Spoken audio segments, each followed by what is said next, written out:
pourquoi c'est rempli? Vous seriez pas scientifique? Si. Ah, c'est vous que je cherchais. Je voulais vous parler de la fête de la science. Plein de scientifiques vont présenter des animations sur un tas de sujets. En plus, cette année, l'océan est à l'honneur. Donc je me suis dit que ça pourrait vous intéresser. Ah bah oui, on est au courant. On est justement là pour faire nos prélèvements pour notre animation. Mais c'est génial! Mais ça va porter sur quoi? Ah bah ça, pour le savoir, va falloir venir nous voir à la fête de la science. J'ai tellement hâte! Bon allez, je vous laisse. Je vais essayer de trouver d'autres scientifiques pour faire la fête de la science. Comme Lucie et Faustine, de nombreux scientifiques seront présents à la Fête de la Science cette année. Et vous? Rendez-vous à la Fête de la Science du 4 au 14 octobre pour découvrir des animations scientifiques partout en région Pays de la Loire. Bonjour à tous et bienvenue dans cette émission spéciale Fête de la Science en Pays de la Loire. Aujourd'hui, on se retrouve pour une table ronde accompagnée de 5 porteurs de projets pour la Fête de la Science dans la région. On va échanger ensemble autour de la thématique de cette année et de leurs projets. Et pour cette émission, on accueille du coup 5 porteurs de projets que sont Élise Courteil, qui est chargée de projet Ruralité, Égalité et Orientation au Zoom, le Centre de culture scientifique de Laval. Bonjour à toutes et à tous. Stéphane Durand, qui est maître de conférence au CNAM et spécialiste en topométrie et GNSS. Exactement ça. Pour la mesure de déformation, c'est ça? Bien ça. Et Svetlana Terikina, je me suis pas, qui est maître de conférence polymère et composite à l'École nationale des arts et métiers d'Angers. Bonjour à toutes et à tous. Et Laurence Poirier, qui est professeure en écotoxicologie et chimie de l'environnement à Nantes Université. Bonjour tout le monde. Et enfin, notre ambassadrice régionale, Maude Barré, qui est maître de conférence en chimie du solide à Le Mans Université et donc au laboratoire IMMM. Mais ça, on en parlera un petit peu après. Bonjour à tous. Donc cette année, c'est une thématique donc la thématique de cette année est donc Océan de savoir. Je ne sais pas si vous avez vu passer le teaser juste avant, mais du coup c'est une thématique qui à la fois invite à la découverte de l'océan, mais aussi à la découverte de la recherche en train de se faire sur le territoire des Pays de la Loire, puisque Océan de savoir, ça veut dire aussi le savoir, la connaissance, les sciences. Et donc, ensemble, pour 2 heures environ, aujourd'hui, on va échanger avec nos invités sur, du coup, leurs projets qu'ils présenteront à la Fête de la Science sur les différents villages des sciences. Et aussi, bien un petit peu leurs projets de recherche pour certains, et puis un peu en détail de leur mission au quotidien. Donc, si vous ne connaissez pas la Fête de la Science, mais j'espère que vous en avez déjà entendu parler si vous êtes avec nous aujourd'hui, c'est un événement national qui est organisé chaque année en octobre, donc sur tout le territoire, tout le territoire national. Et il existe depuis 1991, donc plus de 30 ans maintenant. Cette année, l'événement aura lieu du 4 au 14 octobre. Donc là, on est un petit peu en avance. On commence un peu en amont pour justement vous permettre de découvrir ce qui va se passer à côté de chez vous. Mais du coup, dès vendredi jusqu'au lundi 14, vous pourrez découvrir plein d'animations sur tout le territoire. Si vous voulez savoir ce qui se passe sur le territoire et les différents événements, n'hésitez pas à aller sur Écosciences ou sur le site de la Fête de la Science en Pays de la Loire. Point d'exclamation FDS dans le chat, si vous voulez. Vous pourrez découvrir donc des animations, des ateliers, des expositions, des spectacles, autour notamment de la protection de la biodiversité marine, de la pollution, de la cartographie des océans, des secrets de l'éponge de mer, plein de choses à découvrir à côté de chez vous. Donc il y a près de 400 animations sur toute la région. Et donc là, l'idée, c'est vraiment d'aller piquer votre curiosité pour découvrir un peu, en savoir un peu plus et découvrir les sciences à côté de chez vous. On va commencer peut-être avec Maude. On va engager la discussion sur la Fête de la Science et ce que c'est d'être ambassadrice, puisque maintenant, Maude, tu es ambassadrice depuis 3 ans. Donc ça commence à faire une petite trotte. Oui, je commence à avoir de l'expérience. C'est ma 3e année en tant qu'ambassadrice régionale de la Fête de la Science. Et c'est ma 16e édition de la Fête de la Science personnellement. À tenir un stand, à animer un stand, voilà. Et c'est quoi un peu pour toi la Fête de la Science? Pourquoi, si ça fait 16 ans que tu fais ça, c'est qu'il y a quand même un... La Fête de la Science, c'est une occasion, c'est une des occasions, mais c'est une des plus connues à travers la France, d'aller à la rencontre du grand public, Pour parler sciences, alors pour parler sciences au sens large du terme, hein, on dit bien, alors c'est la fête de la science, mais c'est plutôt la fête des sciences. C'est-à-dire qu'il y a les sciences dures telles qu'on les entend, physique, chimie, maths, biologie. Il y a les sciences humaines aussi qui sont très importantes. Et c'est aller voir ce qui se fait justement dans les universités, dans les associations, dans les musées. Et donner l'envie aux gens, attiser des curiosités, donner envie aux jeunes aussi de faire des sciences, d'étudier, de se renseigner, développer un certain esprit critique. Plus on en sait, plus on comprend ce qui se passe autour de nous, mieux c'est pour nous. Et plus on a un esprit critique vis-à-vis de tout ce qu'on peut entendre de nos jours, c'est pas mal d'aller s'informer soi-même. Et de l'autre côté, quand on est porteur de projet, qu'est-ce que ça nous apporte justement cet échange-là Alors, pour nous, c'est un exercice parce qu'il va falloir savoir s'adresser à tout le monde. On peut avoir des questions complètement innocentes. Quand on est face à un enfant de 4 ans, faut réussir à vraiment adapter notre discours pour qu'ils comprennent. On peut avoir des gens en face de nous qui sont très pointus aussi. Et donc, c'est un exercice pour un enseignant-chercheur d'adapter son langage. C'est un exercice aussi de savoir vulgariser ce qu'on fait.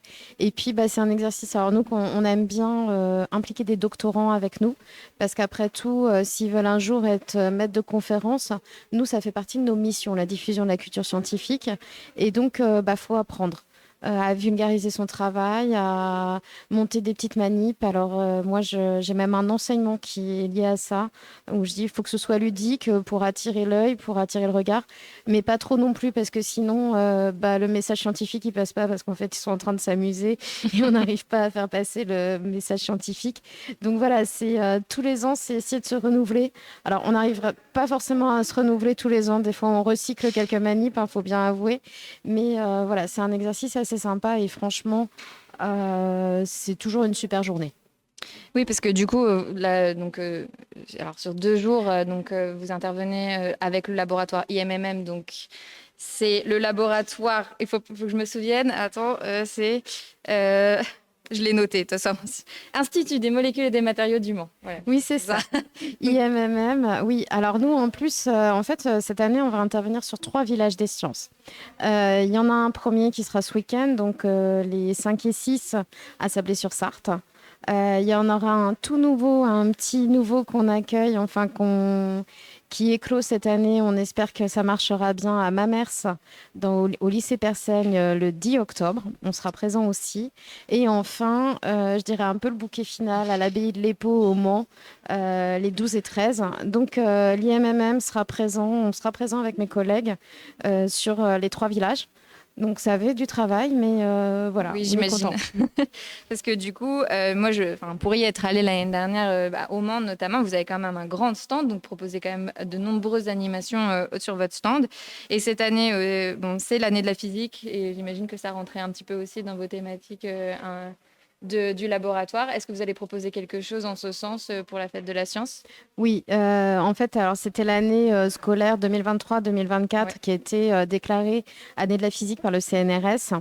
Et donc, pour clôturer cette année de la physique, on a souhaité, avec les gens du laboratoire, donc alors là, c'est pas moi parce que moi je suis chimiste, mais c'est mes collègues qui sont de physique, qui arrivent justement avec la physique. C'est tellement facile à illustrer, c'est tellement rigolo. Il va y avoir des petites manips de magnétisme, d'électricité, d'optique. Mais voilà, pour illustrer des grands principes de la physique, des choses où il y a des fois on se demande pourquoi quand on a un arc-en-ciel, pourquoi c'est ces couleurs-là, pourquoi elles sont dans cet ordre-là. Enfin, plein de petites questions comme ça qui reposent sur des lois de la physique et illustrées de façon ludique. Génial.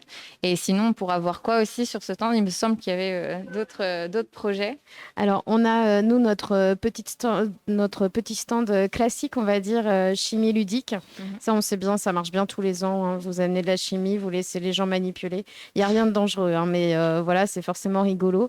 Et cette année, on a aussi des choses pour coller à la thématique océan. Donc, on a notamment au niveau des polymères. On va avoir des choses sur la physique des polymères et l'exposition Plastique Odyssée, qui avait été initiée à l'initiative de la région avec Fabienne Lagarde, qui travaille sur les microplastiques et notamment les microplastiques qui polluent les océans. Et donc, il y a une exposition Plastique Odyssée sur d'où viennent ces microplastiques, comment on mesure leur quantité, comment on essaie de les éliminer, ainsi de suite. Donc, cette exposition sera présente sur les villages de Sablé et sur le village du Mans. Oui, parce que c'est une exposition que vous avez créée donc, il y a quelques années. Elle et avait qui est été itinérante. inaugurée en 2022, oui. Donc, elle est disponible aussi, donc elle peut être empruntée et elle est itinérante. Oui, elle est itinérante, elle a déjà un peu voyagé, mais là, c'était l'idée justement de la faire rappeler revenir à la tout maison. le monde, voilà, de la faire revenir en Sarthe et à la maison, et puis refaire de la médiation autour et rappeler à tout le monde que de toute façon, ce problème-là, il est encore hyper présent. Et quand on parle des océans, Oui, forcément, on on n'oublie pense pas justement le problème pollution aussi. Oui, exactement. Enfin, c'est un sujet quand même qui va être assez présent sur cette fête de la science. Enfin, en tout cas, dans les projets qui sont proposés sur les différents villages des sciences, c'est quand même un sujet qui revient. Et oui, forcément, il faut continuellement sensibiliser le public à ce sujet-là. Oui, on a beaucoup de gens qui se sont mobilisés autour de cette thématique océan et autour de cette thématique préservation. On a aussi les collègues de géologie qui se sont mobilisés autour des changements climatiques et des changements qui ont lieu au niveau des pôles et de l'océan. On a les collègues de biologie aussi qui se sont mobilisés, bien sûr, autour de cette thématique. Enfin, c'est vrai que cette thématique a parlé à beaucoup de gens et même aussi aux gens des sciences humaines, justement, même sur les territoires et sur le rapport à l'océan. Oui, c'est intéressant. Ça pouvait paraître peut-être un peu restreint, j'imagine, au début, parce qu'on n'est pas proche de la mer, on n'est pas proche de l'océan, mais finalement, tout le monde peut y trouver son compte dans cette thématique-là cette année. C'est vrai que quand on a découvert le nom de la thématique, c'était au mois de janvier, je crois qu'on nous l'a annoncé. Oui. Nous, du Mans, on a regardé nos collègues nantais et nos collègues vendéens, on a fait... Pas cool. Mais bon, au final, en fait, on a quand même de quoi raconter des choses. Et puis après, effectivement, cette expression, un océan de savoir, on pense à l'océan, mais on pense aussi de toute façon, de manière générale, à une culture scientifique qui doit alimenter cet océan de savoir. Donc, et puis en plus, on le rappelle, la fête de la science, c'est une thématique parce que ça permet de mettre la lumière sur quelque chose. Mais comme je dis, nous, on arrive tous les ans avec notre chimie. Des fois, on est hors thématique, mais l'intérêt, c'est que les gens s'amusent et apprennent des choses. Oui, c'est tout l'intérêt de la fête de la science, qui est quand même un événement aussi très familial, très ouvert. Voilà, on peut se balader entre différents stands. Je pense que tout le monde passe un très bon moment et s'amuse, oui, bien sûr. Donc oui, c'est pas parce que c'est l'océan de savoir qu'il n'y a pas d'autres animations pas en lien, du coup, qui ne sont pas en lien avec cette thématique-là. Eh bien, merci Maud pour ces petites réponses et puis cette petite présentation de la fête de la science. On va aller passer à Élise, qui est du coup avec nous, qui est du Zoom, donc notre représentante de Mayenne, puisque voilà. Bon, on a 2 représentants de Sarthe aujourd'hui, mais on a aussi une représentante de la Mayenne. Élise, qui est du coup chargée de projet ruralité et orientation scientifique au Zoom. Est-ce que tu peux nous expliquer un petit peu ce que tu fais? C'est quoi tes missions au quotidien? C'est ça, donc je suis chargée du projet Ruralité, Égalité, Orientation Scientifique au Zoom à Mayenne. C'est une mission qui est un peu inédite, puisque ma mission, c'est de mettre en place des actions en Mayenne, qui est un département rural, pour favoriser l'accès des jeunes, et notamment des jeunes filles, aux filières scientifiques et techniques. Donc pour ça, je développe plusieurs actions dans le département, notamment très en lien avec la sous-représentation des jeunes filles et des jeunes issus des territoires ruraux dans les filières scientifiques et techniques. Et dans ce cadre-là, cette année, j'ai aussi la casquette de coordinatrice départementale du dispositif Femmes et Maths dans les classes. Et du coup, pourquoi pour cette envie de développer ce type de mission sur le territoire de la Mayenne? Est-ce que c'est parce que particulièrement il y a eu des données qui montrent que les filles dans les milieux ruraux vont moins vers les sciences? Quels sont aussi les différents freins en fait pour ces jeunes filles-là? Alors, il y a en effet des études de sciences humaines et sociales qui ont été réalisées sur la question. Alors, je n'ai pas de données exactement à vous communiquer sur la Mayenne, sur le territoire de la Mayenne, mais il y a des études sur la question. Quand on grandit dans un territoire rural, il y a plein de freins, de facteurs, de par les caractéristiques sociales, géographiques, culturelles du territoire, et qui influencent les choix d'orientation des jeunes. Il y a notamment des études scientifiques qui ont montré qu'à performance égale, les jeunes ruraux n'ont pas les mêmes choix d'orientation que les jeunes urbains, et notamment vers les sciences et techniques. Donc ça peut être en lien avec l'environnement familial dans lequel ils ont grandi, mais aussi à des représentations, des stéréotypes des filières scientifiques et techniques erronées qui les freinent dans leurs aspirations. Ça peut être aussi par un manque de rôle modèle. Quand on ne grandit pas avec des figures dans notre entourage qui exercent un métier en lien avec les sciences des techniques, c'est forcément plus difficile de s'y projeter, puisqu'on ne va pas avoir envie de quelque chose que l'on ne connaît pas a priori. Ça peut être également des freins économiques. La particularité aussi des territoires ruraux, c'est que l'offre de formation en sciences et techniques, elle est moins développée. Et donc, du coup, si on souhaite se former dans ces filières-là, ça implique tout de suite d'être mobile. Et donc, tout de suite, c'est plein de nouveaux paramètres à prendre en compte qui sont plus difficiles. Enfin, il y a tout un tas, en fait, de facteurs comme ça qui influencent les choix d'orientation vers les jeunes, vers les filières scientifiques et techniques, pardon. Et donc, du coup, ce projet, c'est une question d'égalité des chances, en fait. Et du coup, alors de ce que j'en connais, donc tu as fait un espèce d'appel à témoignages, donc tu es allé chercher des personnes qui venaient de Mayenne et qui avaient poursuivi justement des études dans ces domaines-là. C'est ça. En fait, en ce moment, je suis en train de développer 3 livrets d'informations sur l'égalité et l'orientation en sciences qui seront diffusés à l'ensemble des élèves de 4e et 3e du département de la Mayenne, mais aussi aux parents d'élèves et aux équipes pédagogiques, parce que ce qui influence les choix d'orientation des jeunes, c'est systémique en fait. C'est tout un système à revoir, et donc c'est important de porter des actions aussi auprès des équipes pédagogiques, des familles, et même plus loin des entreprises derrière aussi, mais de tout le système médiatique. Voilà. Et donc, en effet, au cœur de ces livrets qui seront diffusés aux jeunes en 2025, j'ai réalisé des portraits de professionnels des sciences et techniques, tous originaires de la Mayenne.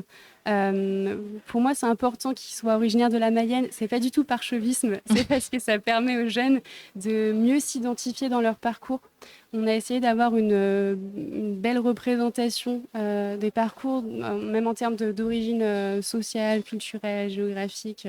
On a essayé de mener un travail de fond là-dessus pour que chaque jeune puisse s'identifier et se dire que peut-être que si cette personne dans laquelle il se reconnaît l'a fait, alors peut-être que lui aussi peut s'intéresser à ces parcours-là et s'autoriser à aller vers eux aussi. On suivra du coup ce projet-là. J'imagine que tu nous le partageras activement. Et dans le prolongement de ça, cette année, la coordination, au niveau de la coordination régionale, il y a un projet, donc Femmes et Maths dans les classes.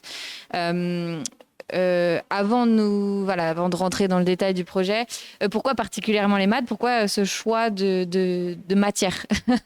Alors, c'est un constat pluriel qui nous a poussé à proposer ce dispositif très en lien avec les mathématiques.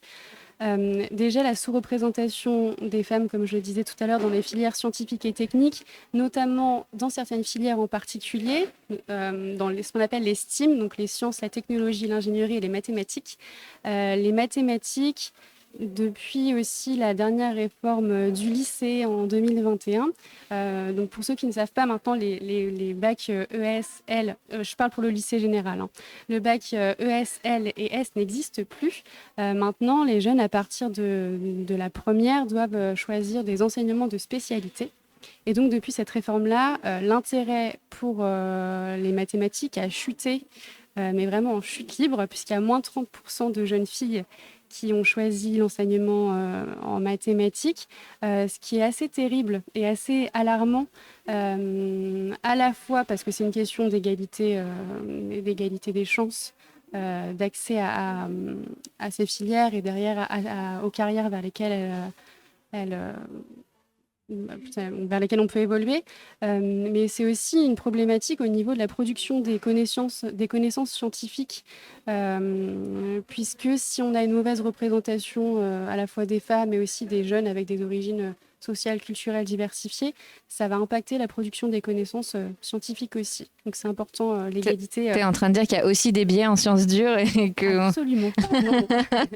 Et qu'en bien sûr. fait, en fait, notre origine culturelle, enfin voilà, sociale, impacte en fait aussi notre recherche, la manière dont on fait la recherche, quoi. Totalement. On pourrait penser parfois que dans les sciences dures, expérimentales, il n'y a aucun biais parce que c'est très factuel et que voilà. Mais en réalité, si, c'est un domaine dans lequel les biais sont très présents, les stéréotypes aussi, et ça influence directement la production des connaissances, malheureusement.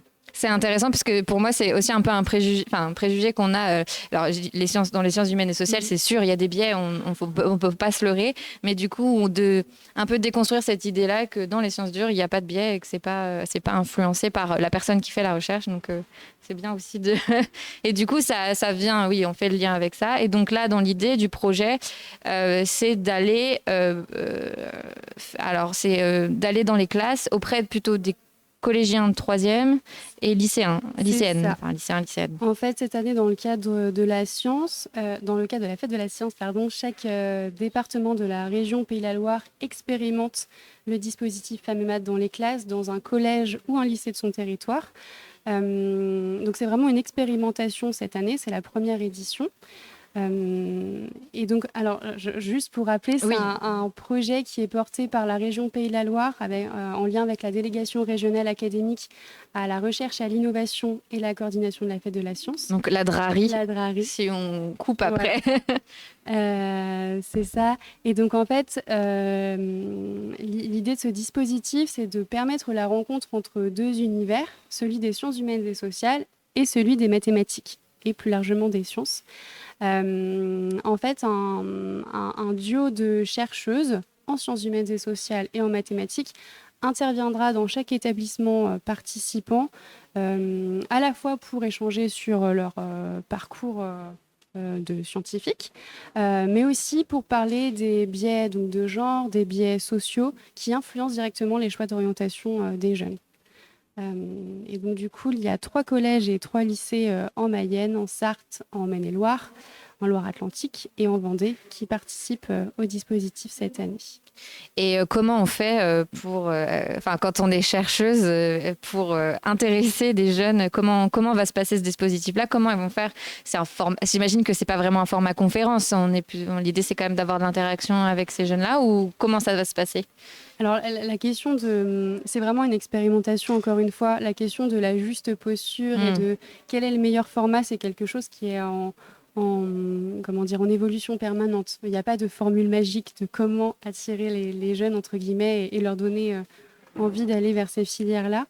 Globalement, sur les événements qu'on propose dans le cadre du dispositif Fête de la Science, le format est assez similaire dans chaque département et sur chaque établissement. Donc en fait, c'est un format en 3 ateliers, on va dire, soit sur une matinée, une après-midi. Donc voilà, donc en fait, il y a 3 grands temps forts. Le premier, c'est un temps un peu conférence-échange quand même, où les chercheuses reviennent sur leur parcours et échangent avec les jeunes sur les inégalités d'accès aux filières scientifiques et techniques, sur qu'est-ce qui construit ou non leur relation aux sciences. En fait, de leur montrer que ce n'est pas inné, mais plutôt acquis, cette relation qu'ils développent aux sciences. Un second temps, du coup, avec des élèves qui seront en sous-groupe et en non-mixité. Donc des petits groupes d'une dizaine d'élèves pour faciliter les échanges, la prise de parole, la réflexion aussi sur ces questions-là. Et donc pareil, pour échanger sur leur relation aux sciences, sur leur envie ou non d'aller vers ces filières-là, pourquoi. Mais vraiment, grâce à ces petits groupes, de faciliter la réflexion sur toutes ces questions. Et en Mayenne, on propose également un petit quiz interactif pour faciliter l'interaction et apporter des connaissances, mais de manière un peu ludique. Et un troisième temps, enfin, où on reviendra en classe complète, en groupe complet, où on a réalisé, en fait, enfin même Maëna a réalisé. En collaboration avec Élise. Maëna a réalisé du coup des portraits de professionnels des sciences et techniques dont les mathématiques étaient une composante forte de leur formation. Donc elle a réalisé 3 vidéos, c'est des vidéos assez courtes, des vidéos capsules qui durent 3 minutes. Et l'idée, c'est de revenir avec elle à la fois sur... parce que c'est que des femmes qu'on peut intervenir. Oui. L'idée, c'est de revenir avec elle à la fois sur leur parcours, sur les difficultés qu'elles ont pu rencontrer, mais comment est-ce qu'elles ont pu rebondir aussi. Et également une 3e vidéo sur le message qu'elles auraient aimé recevoir quand elles étaient collégiennes, lycéennes, et qu'elles se posaient plein de questions sur leur choix d'orientation, sur leur envie ou non de s'orienter vers les filières scientifiques et techniques. Et donc du coup, on a 3 vidéos avec 2 professionnels qui sont Bérénice Mayima, qui est ingénieure en génie civil et urbain. C'est ça. Et Jennifer Derrien, qui est ingénieure de recherche en bioinformatique au CHU de Nantes.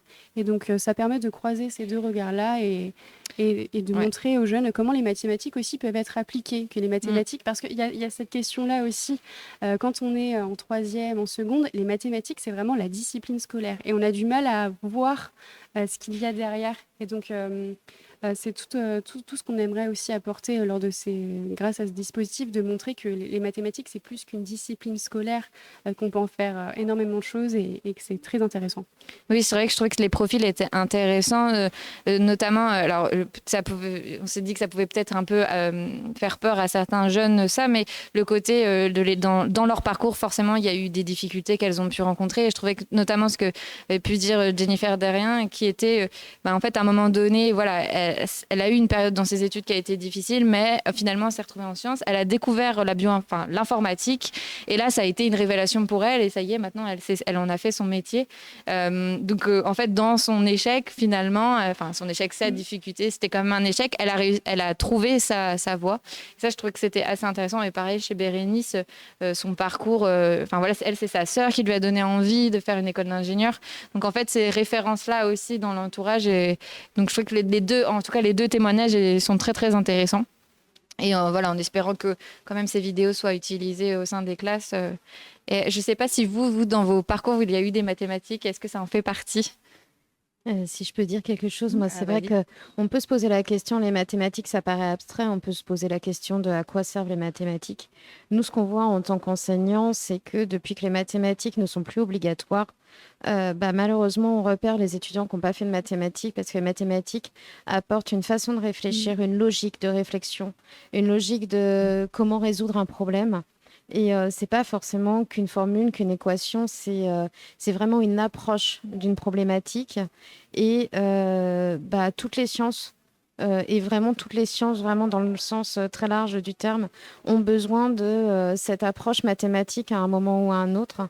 Et quand on parle de genre aussi, de problèmes de genre, on va dire, de sous-représentation féminine, je suis contente qu'en plus vous ayez une témoin qui vienne de l'informatique, parce qu'en ce moment, je crois que l'informatique, c'est pire que les maths, entre guillemets, d'un point de vue représentation des femmes.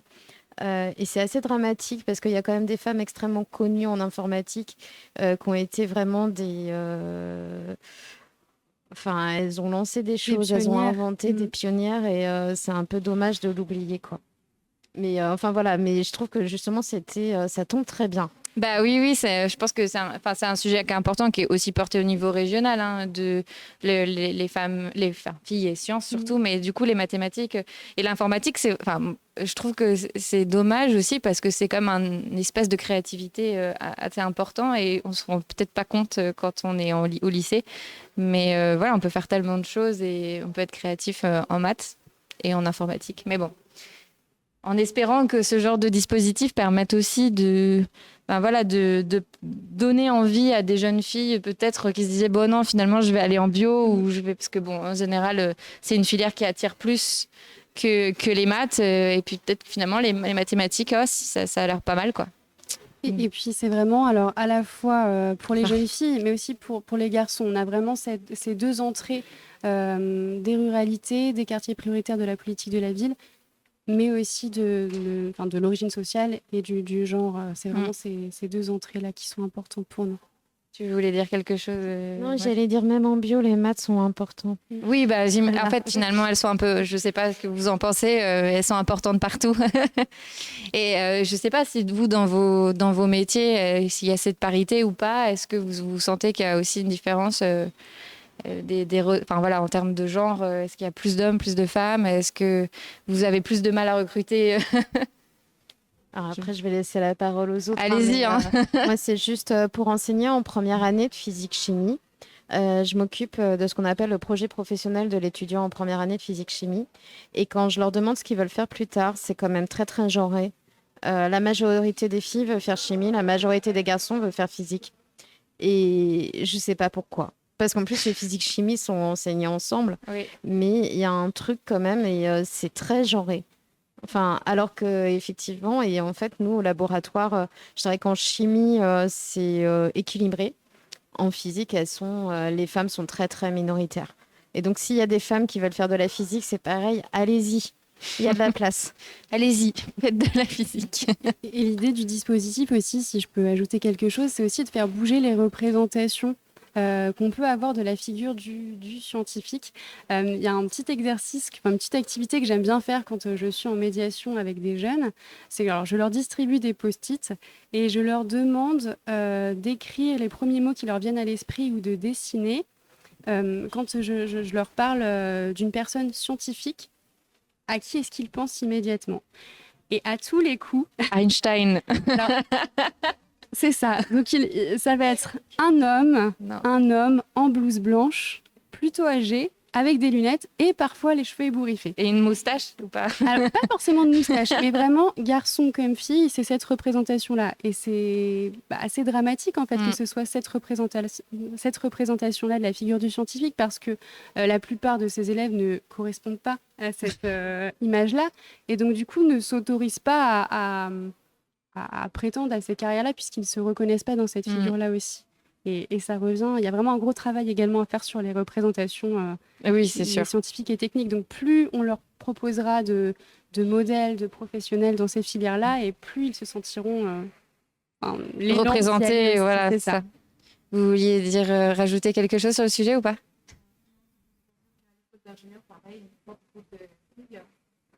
Oui. Comment ça Ah, non, mais sinon, elle va prendre notre micro. Oui, on change. Désolée. Là, c'est bon. Je répète qu'à l'école d'ingénieurs, également, il n'y a pas beaucoup de filles. Donc, c'est pour première année. Cette année, par exemple, on n'a que 20 élèves. Donc, sur centaines au total. Et effectivement, c'est bien ce que vous faites pour sensibiliser dès les collèges, pour faire venir et n'ayez pas peur des sciences d'ingénierie. Donc, oui, voilà. Merci. Si vous voulez ajouter. Non? Qu'est-ce qu'il y a d'autre qui... Non? Ok. Il y avait quelque chose que je voulais rajouter sur... Oui, par rapport notamment à cette représentation-là dont tu parlais, le fait que les gens se représentent un chercheur en blouse blanche. Il y a aussi l'effet Mathilda, le fait qu'on oublie les femmes en sciences. Il y a notamment une BD sur le sujet de Camille Vambel sur les oubliés de la science. Il y a des hommes et des femmes, mais c'est vrai que souvent les femmes sont oubliées, ont été effacées dans l'histoire des sciences, alors qu'elles ont quand même marqué aussi. Parfois, elles étaient aussi les compagnes de ceux qui ont valorisé les recherches. Enfin, c'est assez... Ça, on en parle aussi un peu dans les... Alors, c'est au-delà d'oublier, c'est qu'on on les a effacés. On spolie leur travail, en fait. Oui, certaines, oui. Il y a de nombreuses femmes chercheuses scientifiques dont on a volé le travail, en fait, au profil des hommes. Même, ça a été le cas de prix Nobel. Alors, pour parler d'une figure connue, on parlait d'Einstein tout à l'heure. Sa femme, Miller-Einstein, ils ont de gros doutes sur le fait qu'elle ait contribué bien plus que ce qu'on parle d'elle aux travaux sur la relativité d'Einstein. Et c'est hyper problématique. Et c'est pour ça aussi que derrière, on a peu de représentation de femmes dans les filières scientifiques et techniques. Mais on y travaille. Mais on y travaille. Il y en a une à laquelle je pense, parce que notamment on travaille sur l'hydrogène, c'est Cecilia Payne qui a découvert la composition des étoiles et en fait on lui a volé son travail. Et maintenant elle est remise un peu au goût du jour, mais en fait on ne se rend pas compte, notamment en informatique, Ada Lovelace qui est quand même à l'origine d'un langage informatique. Enfin voilà, je pense il y en a tellement à remettre au goût du jour, mais il y a des femmes et des médiateurs et des scientifiques qui travaillent à ça, et ça, c'est super. Et peut-être pour les spectateurs, spectatrices qui s'intéressent à cette question-là, et notamment à l'effet Mathilda, il y a une super série qui est proposée par Arte qui s'appelle Chercher la femme. En fait, c'est des formats courts qui sont accessibles gratuitement sur la plateforme d'Arte. Et donc, alors, il présente des travaux de recherche de femmes qui ont marqué l'histoire et donc qui ont subi justement l'effet Mathilda. Donc, c'est à la fois en sciences, mais c'est aussi dans d'autres domaines, en littérature, vraiment dans plein d'autres domaines. Et c'est vraiment très intéressant et ça peut être une belle ressource pour soi, mais aussi pour présenter le concept à des élèves notamment. Eh ben, si tu trouves le lien, Pauline qui est à la régie, de le mettre dans le chat. Cherchez la femme sur Arte. Ouais. On va essayer de vous mettre ça, le lien dans le chat. J'ai aussi vu qu'il y avait quelqu'un qui avait voulu partager quelque chose, mais en fait, on ne peut pas mettre de lien si on n'est pas modérateur. Donc, peut-être nous l'envoyer par message ou autrement, je ne sais pas. Voilà, c'est pour la personne qui... Mais merci en tout cas du partage. Oui, ne pas mettre de lien dans le chat. Ça ne marchera pas. Mais vous pouvez nous envoyer les infos et nous, on repartagera ça. On va continuer. Merci Élise. Est-ce que tu avais quelque chose à rajouter sur le sujet ou... Non, pour moi peut-être juste rappeler que cette année vraiment c'est une action pilote dont on tirera le bilan à la fin des événements pendant la fête de la science. Et l'idée c'est de l'ajuster pour le reconduire l'année prochaine et l'étendre forcément à plus d'établissements scolaires. En tout cas c'est un super projet et j'espère que ça va fonctionner. Et puis peut-être qu'à l'année prochaine nous retravaillerons ensemble sur ces vidéos et pourront peut-être proposer quelque chose de différent ou d'améliorer. Avec plaisir. Voilà. Et bien, on va passer à notre interviewé suivant, donc Stéphane Durand, qui est maître de conférence au CNAM. Ça fait combien de temps que vous faites la fête de la science maintenant ? Ah oui. Maud se souvient que ça fait 16 ans pour elle. Moi, je dirais ça doit être à peu près la même chose.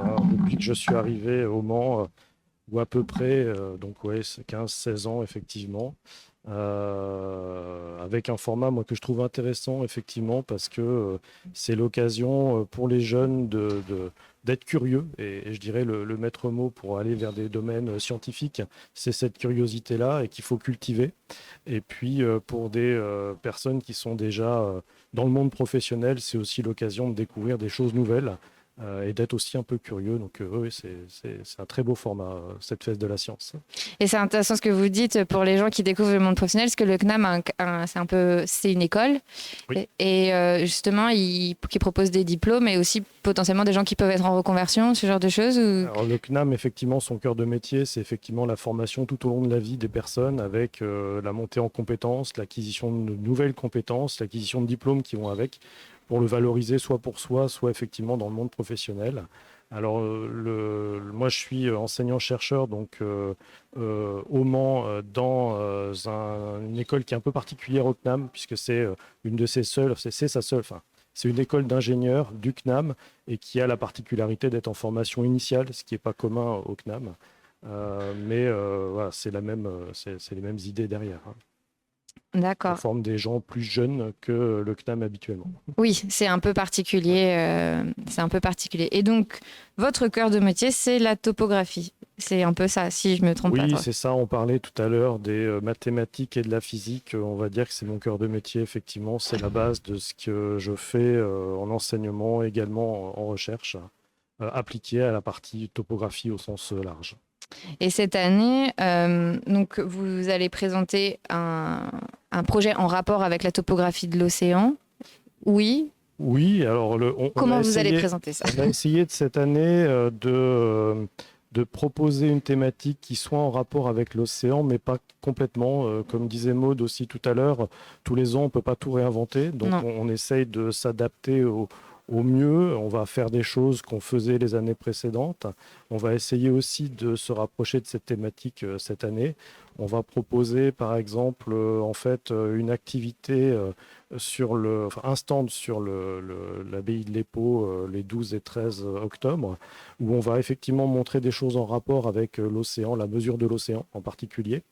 Et on propose également cette année, pour la première fois, c'est une tentative, un genre d'escape game qui aura lieu le jeudi 10 au sein de l'école, plutôt à destination des lycéens, où on va essayer de leur montrer un petit peu les outils, les méthodes utilisées par les géomètres et topographes, les gens qui sortent de notre école, et à quoi ça peut servir, en essayant aussi d'éveiller leur curiosité là aussi. Et du coup, à quoi ça sert la topographie?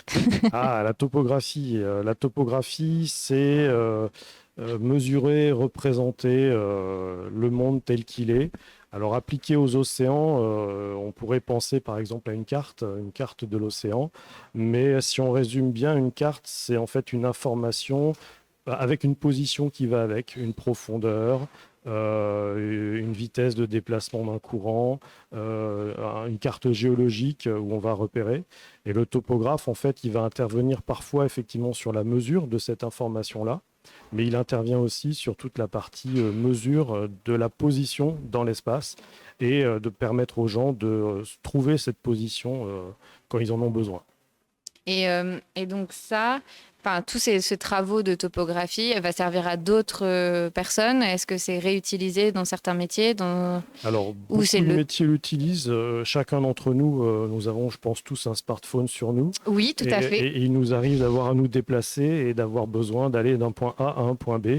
Et on va utiliser ces données à la fois de positionnement pour savoir où on est et de cartographie pour savoir où on veut aller et calculer le plus court chemin pour y aller, etc. Donc ça fait partie des finalités du métier du topographe en partie. Et puis il y en a plein d'autres. On parle par exemple de mesurer la gravité terrestre à des endroits particuliers sous l'océan, mais également sur la Terre. Ça fait partie des projets de recherche que l'on a au sein du laboratoire. Ça va être également renseigner des collectivités sur des zones inondables, sur l'évolution de bancs de sable du fait du travail de l'océan ou sur des falaises, dégradation des falaises, etc. Et de conseiller, il y a un aspect aussi, je dirais, du topographe qui est proche des aspects un peu plus juridiques, de conseiller les gens sur des limites, des modifications de limites ou des changements de réglementation liés à la topographie. Et quels sont les outils qu'on utilise justement, notamment par exemple pour les océans, parce que... Plein de choses. Alors, si on parle de positionnement, on a tous entendu parler de GPS, oui. Système de positionnement par satellite. Donc effectivement, c'est un outil du topographe pour savoir où il est et calculer une vitesse, un déplacement avec des précisions importantes. Ces outils-là peuvent être utilisés par chacun d'entre nous dans notre voiture ou autre, mais ça peut être aussi des outils qui sont posés quelque part et qui vont mesurer des déformations, des déplacements avec une bien plus grande précision. On va utiliser aussi tout ce qui est imagerie satellitaire, aérienne ou même terrestre. On va utiliser des systèmes de mesure, on appelle ça LIDAR en fait, c'est un faisceau laser qui est émis, qui revient et qui donne de l'information, qui peut être aussi porté par un drone. C'est beaucoup à la mode en ce moment chez les topographes, le drone, mais également par des avions ou des porteurs terrestres. Donc tout ça, ça fait partie effectivement des outils que peut mettre en œuvre le topographe, mais également des instruments de mesure d'angle et de distance. On voit parfois des gens sur le bord de la route avec des appareils bizarres qui regardent à l'intérieur. Donc ça fait partie des outils du topographe. Des fois, on voit en ville, est-ce que ça ressemble, c'est sur les trépieds là Exactement, sur des trépieds. Donc ça, c'est effectivement un instrument qui typiquement permet de mesurer des coordonnées tridimensionnelles en mesurant 2 angles et une distance. Donc quand on voit des traces sur le sol ou des marquages... C'est un repérage qui a été fait. Donc c'est soit on détermine les coordonnées tridimensionnelles de ce point-là, soit on doit mettre une marque à l'endroit où se trouve le point et on va l'implanter. C'est ce qu'on appelle l'implantation. Et c'est effectivement tout ça le rôle du topographe, mais pas que. ça peut être très diversifié. Ce qui est intéressant, c'est que finalement, c'est un peu un travail de l'ombre, en fait. Toutes ces données-là, elles servent après pour Oui, elles servent à des aménager notre analyses territoire. ensuite d'informations qui ont été récupérées, mises sous une carte, analysées à la fois en sciences humaines, mais également en sciences plus dures, on va dire, et à plein d'autres choses. Un exemple que je donne souvent également, c'est qu'un topographe peut intervenir sur un accélérateur de particules pour aligner le faisceau de particules. Donc typiquement, c'est une des applications possibles de la topographie. Oui, donc en fait, il y a quand même une diversité de métiers. Extrêmement large. Oui. Ouais, ouais. Donc, Et dans les méthodes que l'on utilise, alors mathématiques, on parle beaucoup aujourd'hui d'intelligence artificielle. Oui. Ce sont aussi des choses qui sont utilisées aujourd'hui par les topographes. Par exemple, lorsque vous voulez faire un plan d'une rue, eh bien, on peut utiliser des outils de mesure et l'intelligence artificielle pour reconnaître automatiquement que c'est une bouche, que c'est un bord de trottoir, que c'est une voiture, etc. Et modéliser ça et donner cette information-là à l'utilisateur ensuite. Et du coup, la topographie, elle a beaucoup évolué avec le temps, j'imagine, parce que maintenant, vous nous parlez quand même d'outils qui ont l'air quand même très performants. Et la topographie, ça existe depuis quand même depuis combien de temps? Oui, C'est longtemps? très longtemps, très longtemps. La topographie en tant que telle, on va dire dans le début des années 1900, mais avant, les premiers instruments de mesure, c'était des instruments assez simples, une lunette qui permet de grossir, et puis des appareils qui permettent de mesurer les angles, des rapporteurs, on va dire, pour avoir un angle suivant deux directions perpendiculaires et avoir une information de position. Et puis ça a beaucoup évolué, mais je dirais comme dans plein de Oui, techniques j'imagine. aujourd'hui. Mais c'est intéressant parce que j'ai l'impression quand même on a toujours cartographié le monde depuis très longtemps donc ces reliefs, ces choses-là, on en a toujours eu besoin. Donc je me demandais un peu justement, la topographie, ça nous paraît essentiel, dans ce que vous racontez. Oui, donc ça l'est. c'est un peu comment on faisait quand on n'avait pas tous ces outils-là, on n'avait pas l'intelligence artificielle, on n'avait pas Christophe Colomb devait découvrir les Indes, il a trouvé l'Amérique. Il s'est trompé. Alors l'un dans l'autre, il a bien fait, mais le topographe n'est pas complètement un navigateur, mais les outils du topographe sont aussi en partie celui du navigateur, et c'est ces idées-là qui sont développées depuis très longtemps et que l'on retrouve dans les métiers autour du topographe aujourd'hui. Et du coup, s'il y avait un sujet sur l'histoire des sciences, on pourrait carrément faire quelque chose. Ça serait intéressant. Au sein de Une l'école, on a un thématique petit musée effectivement avec des vieux appareils, et c'est vrai que c'est intéressant de voir comment les gens travaillaient avant pour comprendre ce que l'on fait aujourd'hui et les évolutions qui ont pu exister. Et avec l'évolution des techniques, souvent, on se rend compte que des méthodes que les gens utilisaient avant ne s'utilisent plus. En particulier, la topographie peut être en partie liée à l'astronomie, puisqu'on peut trouver sa position en regardant les étoiles. Alors ça ne se fait plus parce qu'il y a d'autres techniques aujourd'hui, le GPS en particulier, mais ça fait partie des outils du topographe. Qui est un outil bien pratique, je pense qu'on a tous adhéré.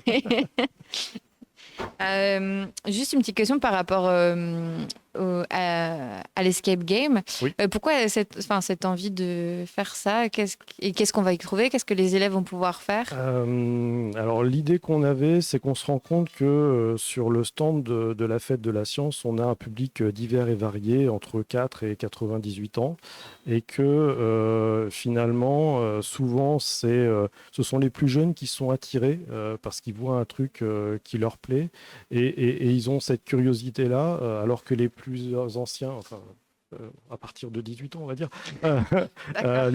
ont un peu moins, dans le sens où ils n'osent pas.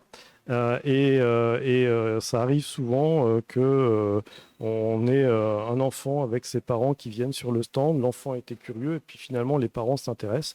On parlait des instruments qu'on voit sur le bord de la route, et ça parle à tout le monde, mais jamais personne n'en a vu ou n'a eu l'occasion de regarder à l'intérieur. Et c'est ce que l'on essaye de faire en particulier sur le stand de la Fête de la Science. Et ça nous a donné l'idée de justement nous adresser plus à un public de lycéens, pour leur montrer à la fois les instruments, les méthodes qui sont derrière, sans aller trop loin, et essayer d'éveiller leur curiosité. Parce que finalement, si on veut amener des gens à aller dans ces domaines un peu scientifiques, il faut commencer assez tôt. Et c'est un peu l'idée de cet escape game. Oui, et le jeu est quand même un bon moyen. Oui. Donc, l'idée, c'est sur 1h30 de leur proposer un parcours avec des petites épreuves qui mêlent les domaines enseignés dans l'école en particulier et en leur permettant d'aller sur de la manipulation d'instruments nouveaux, de la découverte de choses qu'ils n'auraient jamais pensé, et puis essayer que derrière, ils soient un petit peu plus curieux et contents. Super. Donc peut-être que si ça fonctionne bien, ce sera un outil au service. Oui, tout à fait. Alors, Du pour CNAM. l'instant, on pense que ça a l'air de fonctionner. On a un petit peu de monde. On va se débrouiller. On va faire avec. Bah, Ça si va vous le bien se passer. reproposez l'année prochaine, L'idée, j'imagine. c'est effectivement de le proposer sur plusieurs années et on aimerait bien l'année prochaine aussi diversifier un petit peu le type de domaine sur lequel on va, puisque l'école forme certes des ingénieurs, mais avec également une casquette sur l'aménagement du territoire et sur toutes les questions foncières. Donc on mélange un petit peu les sciences humaines et sciences mathématiques, physiques, topographie, etc. Et ça, c'est des choses sur lesquelles on veut aller pour montrer toute cette diversité-là. Super. Eh ben, merci beaucoup pour Merci. toutes ces explications. On va passer à Svetlana qui va nous présenter. Alors du coup, peut-être nous expliquer un peu ce que vous faites, parce que peut-être que le terme polymère et composite est un petit peu obscur pour certains qui nous regardent, et pour moi aussi un petit peu. Donc nous expliquer un peu en quoi consiste votre métier et votre domaine d'expertise, et puis nous présenter un peu l'ENSAM aussi, et puis après on parlera de ce que vous nous présentez à la Fête de la Science. Ah, d'accord. Je suis enseignante-chercheuse, donc plutôt dans les domaines donc, polymère et composite, mais plus particulièrement, en fait, c'est établir le lien entre les procédés de fabrication et la durée de vie, la durabilité des pièces produites donc en polymère et composite. Donc c'est ce couplage process et durée de vie que j'essaie d'appliquer dans ma recherche, mais aussi dans l'enseignement. Composite seulement et uniquement en matrice organique, donc à base de polymères, les plastiques que vous utilisez dans la vie quotidienne. Donc, voilà. Ce dont on parlait tout à l'heure avec Tout à l'heure, c'est ça, plutôt ça. Et composite, ça veut dire cette polymère, il peut être renforcé par des fibres, par exemple. Voilà. Donc, juste pour vous citer un exemple. Puis, concernant, déjà pour vous dire que cette année, la Fête de la Science va se passer à l'ENSAM. C'est vrai, j'avais oublié de le préciser. Voilà. La Fête de la Science à Angers, le village de Science. Et c'est le 12-13 octobre, après-midi. Donc, venez nombreux. On a plusieurs stands, pas seulement les miennes que j'anime, mais d'autres assez intéressantes et passionnantes. C'est l'école d'ingénieurs, l'ENSAM. Donc, et le laboratoire qui représente où je travaille, c'est l'AMPA. C'est mon tutelle. Et dans lequel on a en fait les équipes qui travaillent sur le procédé avancé, l'autre sur durabilité, notamment fatigue, ou l'impact, ou encore vieillissement, pour vieillir les matériaux et pour savoir à quel stade ils vont se dégrader. Ou encore, il y a aussi à Laval, une antenne à Laval qui travaille sur tout ce qui est réalité virtuelle, donc en lien avec ça. C'est pour ça, c'est ce que je propose. Une des thématiques, c'est un peu en lien avec le procédé, couplage procédé et durabilité. Donc, il y aura le sujet sur ce stand. Oui, du coup, le sujet, c'est une éponge de mer, c'est ça? C'est ça. C'est surtout de l'inspiration. L'inspiration, donc d'une éponge, donc un peu du biomimétisme en quelque sorte, c'est ça. Mm. Et donc l'inspiration, c'est une éponge de mer vieille de 540 millions d'années. Ouais, déjà pour vous dire, il y a pas mal de variétés de l'éponge de mer. Hein. Oui, mais celle-ci, elle est vieille. Oui, et surtout sa structure est assez particulière qui fait inspirer de sa structure en fait. Pour vous dire, moi j'intéresse particulièrement, c'est tout une axe assez récente en fait dans ce que je fais, seulement depuis 2022, plus particulièrement que j'essaie de développer au sein du laboratoire. Et il s'agit en fait d'une norme qui s'appelle panier de Vénus. Il est très connu en Asie, en fait. D'ailleurs, on l'offre pour les mariés. C'est juste pour une petite anecdote. Et en fait, plus scientifiquement, le nom, ça s'appelle Eplectella aspergum. Ça se nomme scientifique. Ah. C'est pour vous dire qu'il y a beaucoup de variétés, mais nous, on s'intéresse à une particulière. Pourquoi? Tout simplement parce qu'elle vit au profond de l'océan, allant de 150 jusqu'à 5000 mètres en profondeur. Donc, du coup, il va résister au courant marin, elle va résister aux attaques de prédateurs et aussi aux pressions abyssales, oui, un peu très fortes. Et tout ça, elle est assez aérée, en fait. Elle résiste à toutes ces contraintes. Il vit bien. Dû à quoi? Dû à sa structure, en fait, parce que sa structure est assez particulière et intéressante. D'un côté, elle est hiérarchique, ça veut dire elle est composée de plusieurs échelles, allant des biologistes, ils ont découvert 7 dans ce type de ces éponges, allant de nanométrique jusqu'à macroscopique, l'échelle.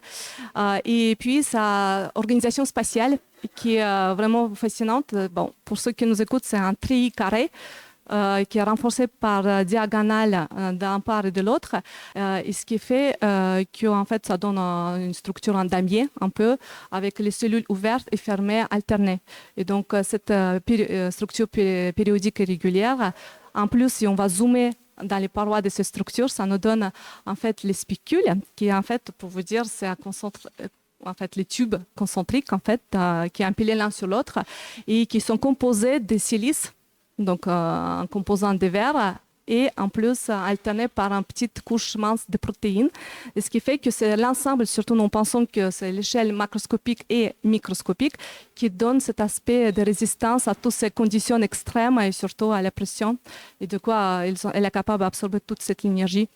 Et c'est ce qui rend la fascinante. Voilà. Si j'ai bien compris, donc déjà c'est très très profond elle peut aller très profond dans les abysses. Donc déjà ça veut dire qu'on a quand même découvert cet animal-là, alors que je sais pas comment. C'est un animal, oui. Oui. Comment d'ailleurs on l'a découvert, puisque on va pas souvent dans les. On a descendu une caméra et on est allé. Ça doit être... Et du coup, pour un peu découvrir comment est-ce qu'elle est composée, ça veut dire qu'on a étudié aussi donc tout ce travail d'étude. La première qui l'ont découvert, c'était les biologistes en fait. Et c'est eux qui ont publié dans les sciences, dans les revues scientifiques. Ils ont un peu les décortiqué et montré sa structure à différentes échelles. Et donc le biomimétisme, l'idée c'est de s'inspirer de ce qui se fait dans la nature et de le reproduire pour une utilité pour nous, nos applications. Là, comment est-ce qu'on reproduit, comment est-ce qu'on imite cette éponge-là pour créer des matériaux, des nouveaux matériaux, j'imagine. D'accord. Comment est-ce que ça fonctionne? Pour vous dire qu'effectivement, on a bien inspiration et biomimétisme, c'est les deux termes qui sont assez en fait, utilisés, ils peuvent être interchangeables, mais il y a une certaine différence. Bien, inspiration, en fait, c'est lorsqu'on veut juste inspirer de la nature, donc pour créer une nouvelle technologie, par exemple, ce qui existe déjà comme l'aile d'avion, qui était inspirée des oiseaux, donc pour améliorer l'aérodynamisme. Biomimétisme, par contre, c'est quelque chose de plus concret, un modèle d'un écosystème. Donc, par exemple, on va vraiment imiter, copier l'aile d'un papillon pour créer quelque chose de matériau réfléchissant, par exemple. Dans mon cas, en fait, on essaie d'inspirer de la structure macroscopique de cette éponge pour créer de nouveaux matériaux à base de fibres et polymères qui vont être résistants à l'impact, au choc, tout peuple particulièrement.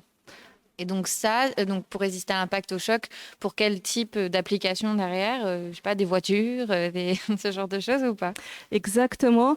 Déjà,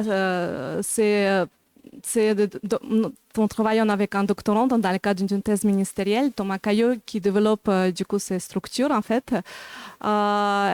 Et c'est pour une application d'automobile. Pour dire aussi, c'est un composite qui va être à fibre naturelle, qui va imiter ces structures macroscopiques. D'accord. Et l'automobile, ça peut être les pare-chocs ou même pas seulement l'automobile secteur, mais ça peut être aussi les emballages, tout ce qui est là où on a les chocs qu'on subisse. À vous dire que cette imitation et cette inspiration de ces structures, elle déjà existe pour d'autres applications. Et première, le plus connu peut-être, c'est dans le génie civil, où il avait construit un gratte-ciel à Londres pour l'ouverture de JO 2012, qu'elle existe déjà. Il y a d'autres récentes, comme dans les mécaniques de fluide, tout ce qui est pour créer les filtres d'eau, ou par exemple dans la mode artistique. Donc cette éponge, elle était même inspirée pour créer le design des vêtements. Ça peut être aussi parce qu'elle a aussi d'autres propriétés intéressantes. Nous, en particulier, on s'intéresse à la mécanique, mais elle est aussi fascinante pour le secteur optique, par exemple. Donc, par exemple, une nouvelle génération de fibres optiques qui pourrait être inspirée de ces structures. Ah oui. Donc, voilà. Oui, donc en fait, elle inspire tout le monde, cette éponge. C'est ça, exactement. C'est quand même marrant je sais pas si j'ai vu à quoi ça ressemble, mais ça ressemble à une éponge de mer comme on pourrait l'imaginer ou non, celle que vous imaginez, j'imagine, est plutôt structure aléatoire. Oui. Celle-là, elle est plutôt régulière. Elle est vraiment comme un damier, en fait. Venez sur notre stand, du coup. Ah oui, on va en parler du stand. Voilà, donc vous aurez vraiment l'occasion de découvrir réel l'éponge dont on inspire, et ensuite, après, de tous ces nouveaux matériaux qu'on a créés par l'impression 3D, se basant sur cette échelle macroscopique. Et pas seulement les composites, il y aura polymère sol et même céramique, donc qui sont créés et inspirés à partir de cette structure. Et du coup, on vient au stand. Qu'est-ce que vous allez présenter donc aux gens qui viendront vous voir? Comment vous allez présenter j'imagine que vous ne présentez pas le projet de recherche en détail. Qu'est-ce que vous avez créé pour cette fête de la science? On a voulu l'éponge le rendre star de cette stand, donc plutôt dédié pour le grand public. Donc, ils peuvent du coup la voir en temps réel et puis plonger dans sa structure à l'aide d'une loupe binoculaire, donc voir sa structure en détail et voir différentes applications qui s'inspirent à partir de cette structure-là. Donc, ça veut dire qu'on pourra venir la voir en vrai? Exactement. Et puis les regarder à l'intérieur, plonger vraiment à l'intérieur. Ah, génial. Donc, vous avez des spécimens oui, avec vous. Celle qu'on a, elle vient des Philippines, donc plutôt l'océan Pacifique. D'accord. Voilà. Je réfléchis juste par rapport à la structure. Est-ce que c'est grand, c'est petit, c'est microscopique? À l'échelle, à l'œil, on arrive à la voir, mais d'un centimètre, on va dire, c'est pas une cellule. Ça veut dire on pourrait les voir, mais il faut vraiment...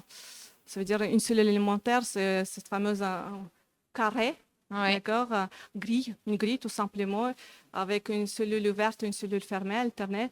Et donc, elle va être l'ordre 5 par 5 mm, quelque chose comme ça, en fait. Ah oui, donc, c'est vraiment pas très grand. Voilà. Mais sinon, l'éponge elle-même, c'est 30 cm.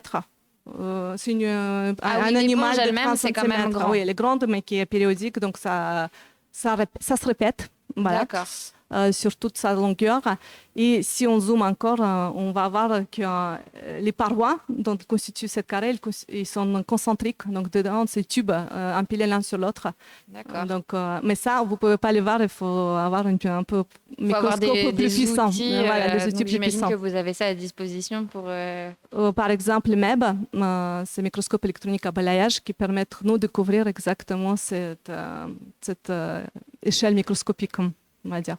Et vous êtes enseignante-chercheuse, donc ça veut dire que, est-ce qu'avec vos élèves, c'est le genre de sujet que vous abordez aussi? C'est des exemples que vous donnez quand vous... Comme je dis, c'est tout récent. Pour l'instant, c'est à l'échelle doctorat. Donc, oui, c'est vrai qu'on se rend pas compte, mais 2022, sur l'échelle de la recherche, c'est pas beaucoup. Mais on essaie, c'est pour ça on voudrait... C'est bien qu'on a le science de savoir, ça tombe bien cette thématique, pour vulgariser, du coup... pas seulement auprès du jeune public, mais aussi auprès de nos élèves, puisque j'imagine qu'ils vont être aussi assez curieux pour découvrir les stands. Oui. Et donc, pourquoi pas inciter après à développer et à intégrer dans l'enseignement. Vous recrutez, en fait. C'est ça l'idée. Non. C'est ça, vous allez à la fête de la science pour recruter dès le plus jeune âge. Faut les inciter. Non, faut pas. Je ne peux pas faire peur, c'est pas vrai. Non, mais vous avez déjà vos étudiants qui pourraient potentiellement être intéressés pour poursuivre. Parce qu'en général, en école d'ingénieur, après, il y en a certains qui poursuivent en recherche. Malheureusement, pas beaucoup. On va pas cacher. C'est plus facile de recruter à la fac, c'est ça? En fait, bizarrement, nos élèves ils préfèrent faire master de recherche et après aller à l'étranger. Et donc, faire plutôt la recherche à l'étranger. Et peut-être, lorsque faire en collaboration avec d'autres universités à l'étranger, ça permettre du coup un peu capter nos élèves. Bon, ici, certes, il y a ceux qui sont passionnés, mais ils sont malheureusement pas nombreux. Voilà, métier ingénieur, apparemment, c'est plus valorisé que métier d'enseignant-chercheur. Voilà. Vous allez trouver, j'en doute pas. Merci beaucoup en tout cas pour toutes ces explications. Merci Et à puis vous. on va terminer avec Laurence Poirier qui du coup est professeure en écotoxicologie et chimie de l'environnement à Nantes Université. Je vous ai pas demandé juste avant de... Pardon, excusez-moi. Ça fait combien de temps que vous faites la fête de la science? C'est la première année? Première année, moi, c'est tout à fait... je suis jeune. En 2016, c'était mon première expérience. 2016. Depuis 2016. Et vous, ça fait Mais pas combien tous de les temps? années. Eh ben nous, pour moi, ça sera la première, ma première édition de Fête de la Science et pour l'équipe avec laquelle je travaille aussi, en fait. D'accord, ok. Et du coup, pourquoi cette envie cette année de proposer quelque chose? Alors, moi, je suis enseignant-chercheuse aussi au sein d'un laboratoire qui s'appelle Isomère, Institut des substances et des organismes de la mer. Et là, on a trouvé que Océan des savoirs, ça collait complètement avec notre thématique. Oui, c'est vrai. Et donc, on s'est senti tout de suite Porté par cette thématique. porté, concerné. Voilà, ça nous est apparu Évident. très clair, évident. Et puis, donc, on s'est dit, il faut qu'on y aille. Tous les ans, ça fait plusieurs années qu'on se dit, il aurait fallu qu'on y aille, mais on trouve difficilement le temps, en fait, parmi toutes nos activités, de prendre le temps pour ça. Mais là, voilà, on a décidé de le prendre et on est très content de le faire. Et du coup, au sein du laboratoire, c'est quoi votre domaine de recherche de prédilection?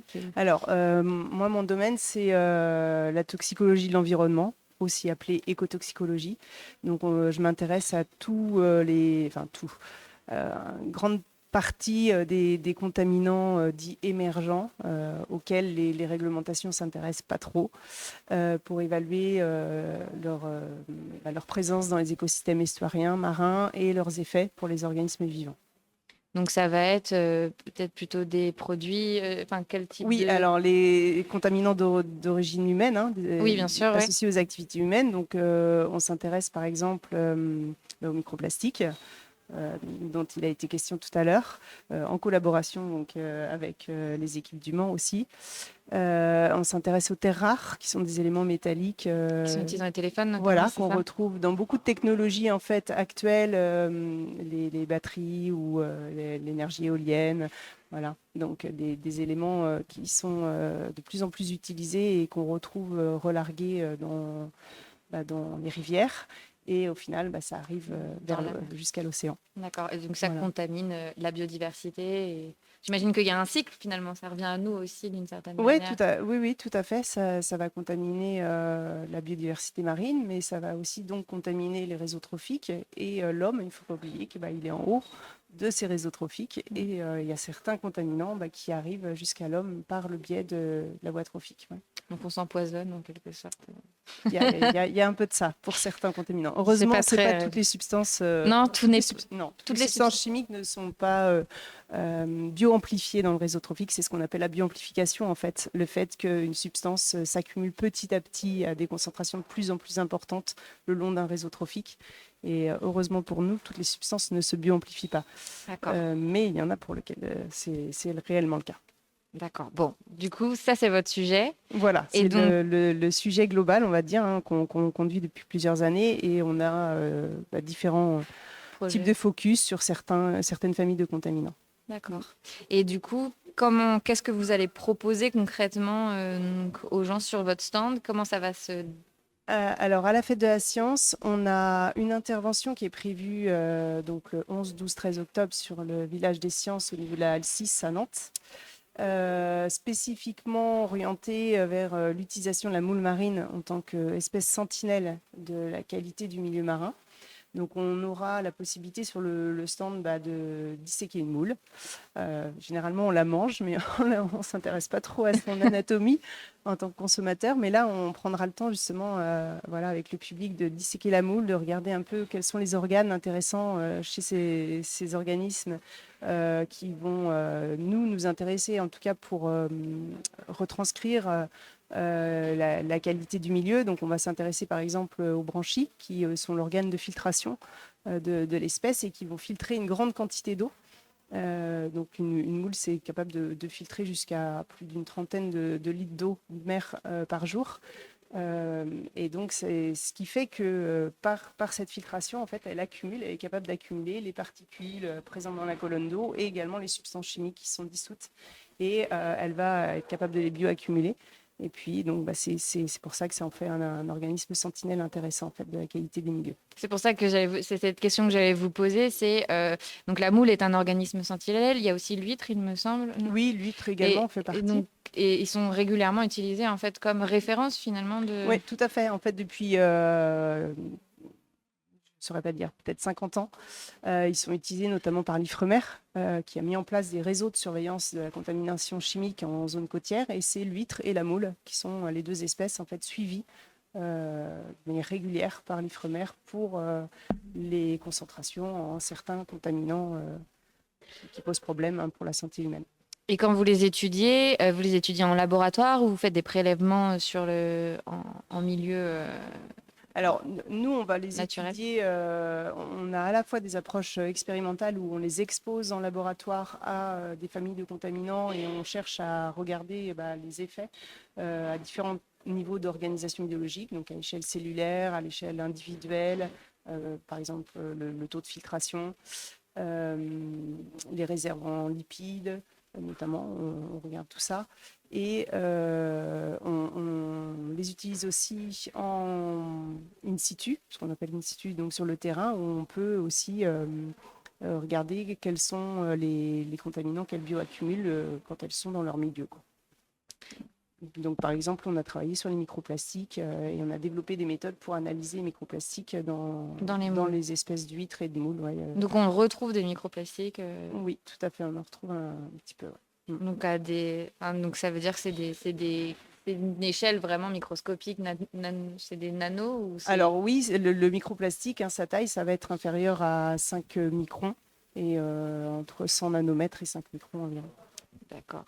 Donc on a différents types d'outils qui nous permettent d'aller vers certaines tailles. Donc sur le stand de la Fête de la Science, on aura aussi un atelier où le public pourra regarder ces microplastiques et découvrir les différentes méthodologies justement qu'on utilise pour les extraire des matrices environnementales, donc des sédiments par exemple, ou des tissus biologiques. On utilise des approches soit par tamisage, donc simplement on tamise les sédiments et on sépare les différents morceaux de plastique par taille, ou on utilise aussi des approches densitométriques, puisque les plastiques vont avoir différentes densités et vont être capables de flotter ou non en fonction de la nature du polymère. Donc voilà, on aura des petits stands qui permettront de découvrir tout ça. Et puis sinon on aura aussi un stand sur un atelier on va dire sur les plastiques et justement la nature des polymères et les aspects de recyclage qui gravitent autour de ces plastiques. Du coup, c'est quand c'est possible de recycler ces plastiques qui sont retrouvés comme ça. Je vois Maud hocher la tête. Comment ça Comment est-ce qu'on peut recycler finalement tous ces éléments qu'on peut retrouver dans les... Vous dites qu'on peut les recycler. C'est le citoyen qui les utilise. Ah, oui. Voilà, c'est amener cette prise de conscience qu'il est important d'allier vers des filières de tri, de recyclage. Ok. Mais on a quand même découvert des micro-organismes qui, après, a priori, sont capables de les dégrader. Enfin, moi, je ne suis pas biologiste, mais a priori, il y a des collègues. Oui, je sais qu'il y a des recherches effectivement là-dessus. Il y a des micro-organismes. Alors, ça ne veut pas dire que maintenant, vous pouvez jeter vos plastiques. Non, ne faites pas ça. Leur donnez pas trop à manger, mais en fait, Je sais qu'il y a des recherches qui sont faites là-dessus sur trouver des micro-organismes qui soient capables de, en quelque sorte, manger certains plastiques, et c'est seulement certains types de plastiques. Mais alors, c'est pas du recyclage, ce serait de la digestion, entre guillemets. Oui, et puis ça va, c'est pas une Après, il y a solution. toute la sphère des nanoplastiques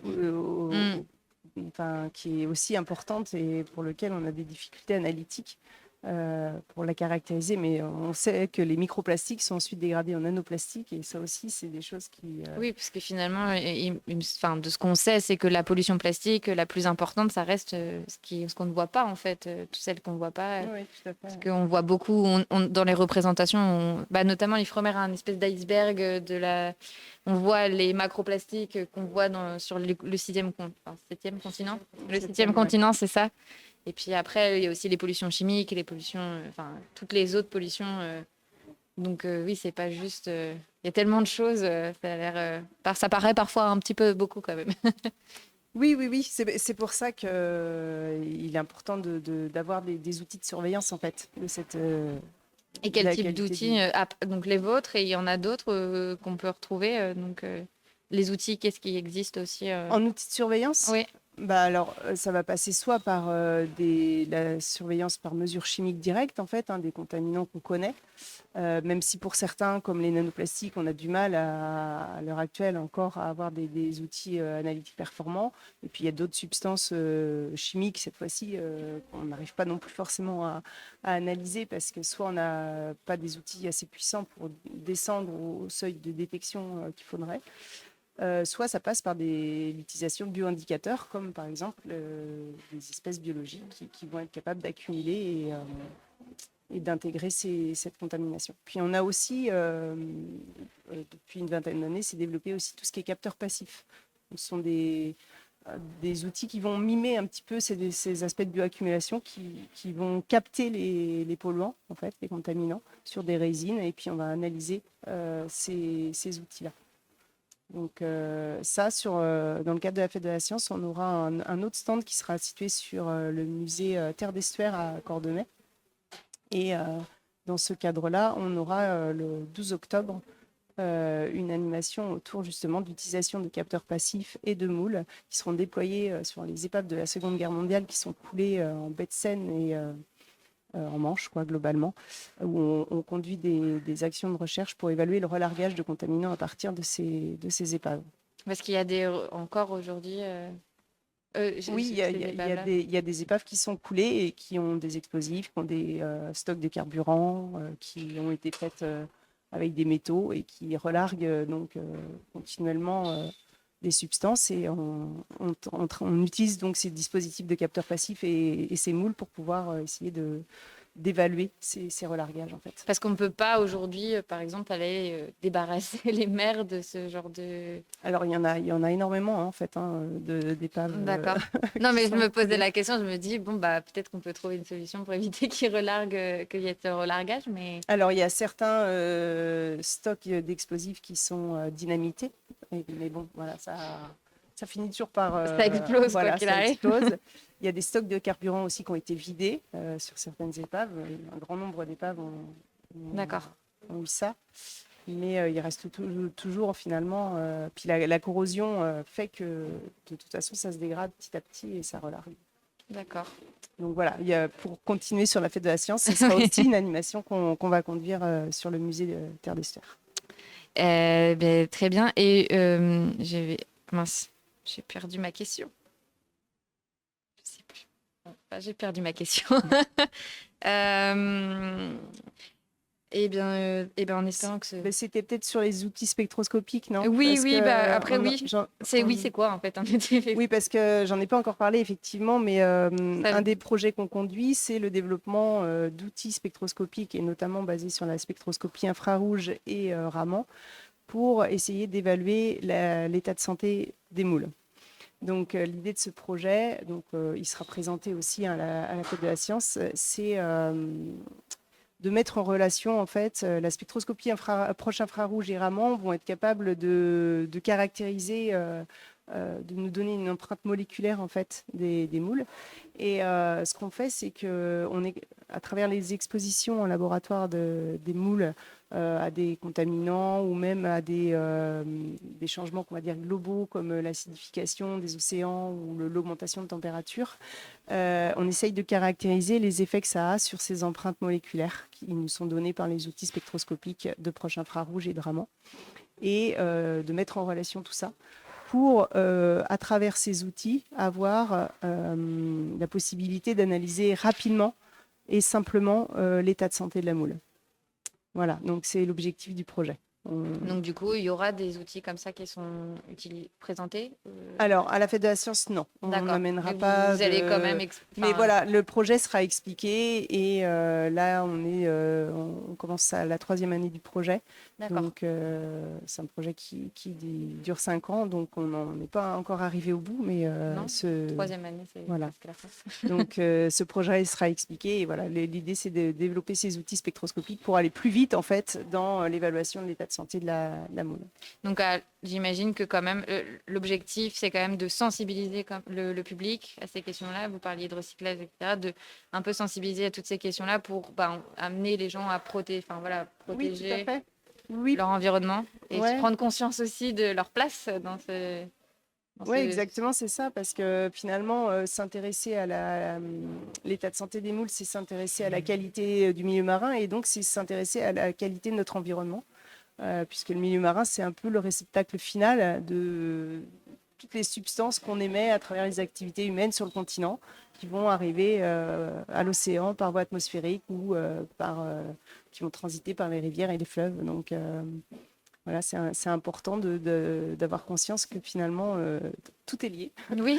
C'est un continuum dans lequel on vit et c'est notre environnement. Oui, j'ai pu lire que l'océan est le dernier réceptacle de tout, quoi. Ouais, c'est ça. Un peu... Donc, qui est quand même très représentatif de l'état aussi de notre environnement aujourd'hui, j'imagine, quand même, et donner une petite idée. Oui, tout à fait, c'est exactement ça. Eh bien, c'est une belle conclusion sur ce projet. Merci à tous. Est-ce que vous avez envie de rajouter... Ah oui, Élise a envie de rajouter un petit mot. De toute façon, je vais refaire le tour de vous êtes où, vous faites quoi à la fin. Vas-y. Moi, je disais, c'était super intéressant de découvrir tous ces projets. Moi, je ne suis pas enseignante-chercheuse, mais c'est toujours un plaisir de savoir développer cette curiosité-là. C'est toujours hyper intéressant. Juste 2-3 mots sur la Fête de la Science en Mayenne. Vas-y, le petit mot sur la Fête de la Science en Mayenne. Une programmation qui va être vraiment très riche cette année. La Fête de la Science en Mayenne, elle évolue, elle grandit chaque année, donc c'est super chouette de développer tous ces projets. Donc elle aura lieu du 4 au 14, comme partout au niveau national. Il y aura une 60aine d'événements en Mayenne et 2 villages des sciences. Le premier qui aura lieu ce week-end, le 5 et le 6 au 40, qui est un tiers-lieu culturel à Laval, donc avec une 40aine de porteurs de projets. Ça va vraiment être un très chouette événement. Et également un autre village des sciences qui a lieu à Évron et qui se tient dans un établissement scolaire, le campus d'Orion. Et en fait, c'est le seul village des sciences en France qui se tient dans un établissement scolaire. Donc, c'est plus le seul maintenant, on en a un même. Voilà, mais on était les premiers. C'était le premier, c'est vrai. C'était le premier de tous. Voilà. Tu peux te rassurer en disant ça. C'est vrai que oui, il y en a un autre. Il y en a 2 maintenant. Mince alors. Mais très chouette et du coup n'hésitez pas à venir faire un petit tour en Mayenne. On n'a pas le littoral à côté chez nous, mais on a de très beaux projets quand même en lien. Il y a quand même la Mayenne qui passe en Mayenne. Il y a toujours de l'eau quelque part. Tout à fait. Donc voilà, c'était juste cette petite... Mais merci Élise. Vous voulez faire la pub de vos villages des sciences peut-être on va peut-être... Bon, du coup, le village des sciences de Nantes, il y a beaucoup de choses en Loire-Atlantique. Je vais essayer d'être exhaustive. Donc il y a le village... Je vais essayer de me rappeler de tout. Sinon, on va essayer de se compléter. Je ne suis pas sûre de les connaître tous. Alors, il y a le village à Nantes, à la Alcis, qui sera le 12 et le 13. Ouais. Campus Mer aussi. Le Campus Mer Océan à l'Ifremer. Centrale Nantes-Ifremer et École de maritime, ou je ne sais plus. École centrale. Juste École centrale, je crois qu'il y a un 3e. Je ne sais plus. Possible. Pareil, le 12 et le 13. Et en plus, vous pourrez nous retrouver pour une émission le samedi. avec des chercheurs de l'Ifremer.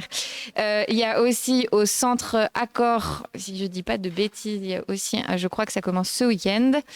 Et il y a à Saint-Nazaire, et ça c'est ce week-end aussi, il me semble. Enfin, en tout cas, c'est la première semaine de Fête de la Science. Il y a à Châteaubriand, mais ça c'est pour les scolaires. Et je crois que c'est pas mal déjà. Ça nous fait pas mal de lieux. Mais voilà, cette année, il n'y a pas le muséum, mais c'est pas grave, il y a l'Ifremer. Et je pense que c'est bon. Mais du coup, on vous retrouvera à la L6. Et puis au musée Terre d'Estuaire aussi. Et au musée Terre d'Estuaire. Mais que pour une après-midi. C'est déjà bien. Ça fait quand même. Il y a ensuite le village des sciences du Mans, les villages des sciences de Sarthe, donc du Mans à Sablé. On commence par Sablé le week-end prochain, ensuite Mamers dans un lycée. Mais effectivement, c'était pas Mamers le premier, mais Mamers au lycée Persaigne le 10 octobre. Donc ça, c'est dans la journée pour avoir le plus de scolaires possible. Et on termine à l'abbaye de l'Épau au Mans le 12 et le 13. Donc l'abbaye, très belle abbaye d'ailleurs, très sympa. Et cadre exceptionnel. Cadre exceptionnel. C'est vrai que vous avez bien de la chance. Et le village des sciences d'Angers. Donc... Je ne sais pas d'autres, sincèrement, mais je sais que c'est à l'INSA-Angers, il y a un village de sciences où on va accueillir pas mal des exposants. Je crois, oui, il y a une bonne... Nous aussi, on y sera. Terre des sciences y sera aussi. Donc, ça sera samedi et dimanche le 12 et 13 octobre après-midi de 14h à 18h. Et en Maine-et-Loire, il y a aussi le village des sciences de Cholet, au musée du textile. Et il y a le village des sciences de Saumur. Et je ne sais plus exactement où c'est, mais pareil. Donc, les week-ends, tout est sur Écosciences, hein, si vous ne savez pas. Et la Vendée, je ne vais pas l'oublier quand même, même s'il n'y a pas de représentant ici. Ce week-end, il y a le village des sciences des Sables d'Olonne. On y sera le dimanche, nous, pour une émission sur l'archéologie sous-marine. Et il y a le village des sciences de la Roche-sur-Yon qui est en semaine, si je ne vous dis pas de bêtises, à l'IUT de la Roche-sur-Yon, et qui accueillera aussi des scolaires. Mais tout ça, toutes les infos, vous pouvez les retrouver sur notre compte Insta, sur le site Écosciences Pays de la Loire, sur le site de la Fête de la Science. Voilà, si vous cherchez des infos, tout est dessus. Et bien évidemment, on n'oublie pas aussi tous les porteurs de projets qui ne sont pas présents sur les villages des sciences, mais qui proposent des animations chez eux, sur place, dans des lycées, dans des écoles. Il y a tellement de choses. Voilà, plus de 400 animations, comme je vous le disais au tout début. Donc, n'hésitez pas à aller voir ce qui se passe. Et puis, de toute façon, les scolaires, ça commence ce vendredi, donc il y a plein de choses. Juste un mot, j'ai oublié à ajouter quand même qu'on a un autre stand qui va être organisé aussi par notre laboratoire et c'est les doctorants qui l'organisent en fait. Je voudrais soulever l'application des jeunes futurs chercheurs. Donc, ils vont faire tout ce qui est lié avec les imitations des ondes donc, sonores dans notamment. l'océan. Ouais. Super. Eh ben oui, n'hésitez pas à aller voir. Et oui, il y a aussi d'autres projets avec des doctorants. Et n'oubliez pas, oui, un super projet avec des doctorants, la BD Thésard, qui est disponible aussi sur Écosciences en libre accès si vous voulez la lire. Et elle sera aussi disponible dans tous les villages des sciences. Ce sont des portraits de doctorants de tous les pays de la Loire.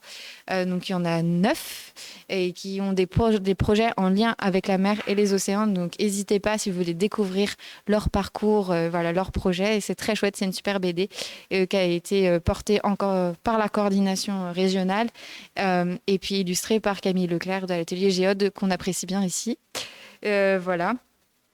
Je crois que je n'ai rien oublié. Si je refais peut-être un point sur notre programmation pour les émissions en direct. Donc ça, c'était la première. Merci à tous, en tout cas, d'avoir participé. C'était super, merci. Toujours très intéressant. Voilà, on aurait envie de creuser plus vos projets de recherche. Et nous, on se retrouve donc dimanche à 15h30 en direct du village des Sables d'Olonne, donc pour une émission archéologie sous-marine avec Gilles Baron de Arcantique, qui est restaurateur, et puis 3 membres de l'AVAS, donc l'association vendéenne de vidéo et d'archéologie sous-marine, oui c'est ça, qui nous parleront justement des projets, de ce qu'ils ont trouvé, de ce qu'ils ont découvert, comment on restaure, etc. Voilà, les épaves de bateaux, tout ça, donc ça va être très très sympa. Mercredi, on se retrouve pour une émission avec... Oui, non. Mercredi, on se retrouve pour une émission avec Héloïse Chauchois à 11h. Héloïse Chauchois qui est illustratrice et qui a illustré la BD Science en Bulle. C'est chouette parce que nous, on va pouvoir se faire dédicacer des petites BD. Et elle sera aussi à la librairie Lerio à Angers l'après-midi pour une séance de dédicace. Et puis le samedi 12 à 15h, on se retrouve pour une émission à l'Ifremer avec 3 chercheurs de l'Ifremer. Et là, on abordera la question de santé de l'océan. Donc, préserver nos océans et préserver la santé de nos océans. Et ce sera la dernière émission de cette tournée de la Fête de la Science. Et puis, on se retrouvera après pour les émissions qui reprendront leur petit train. Et peut-être une émission en direct du Village des Sciences d'Angers le dimanche. Mais ça, ce sera surprise. Mais restez connectés quand même. En tout cas, merci beaucoup. Et à bientôt.